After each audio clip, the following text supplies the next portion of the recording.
السلام عليكم ورحمة الله وبركاته. عاملين ايه يا حبايبي؟ هنعمل مع بعض النهاردة طريقة الاندومي في البيت بطريقة سهلة ولذيذة وهتحبيها واولادك هيحبوها ومش تشتريها تاني من بره. امشي على الخطوات دي وهتبقى ولا ألذ من كده. معايا بقى كيس مكرونة سباكيتي او الكمية اللي انت حباها.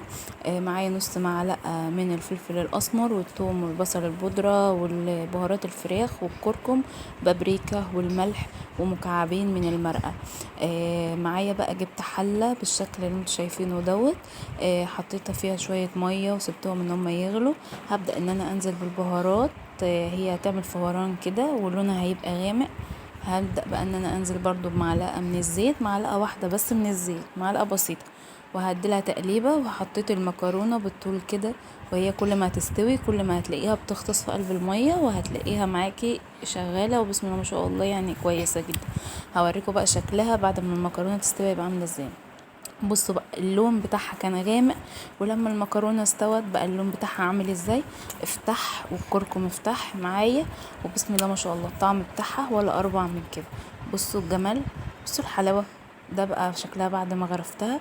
لو الفيديو عجبكم ما تنسوش اللايك والشير وسبسكرايب للقناه وتفعلوا زر الجرس عشان يوصل لكم كل جديد. والسلام عليكم ورحمه الله وبركاته.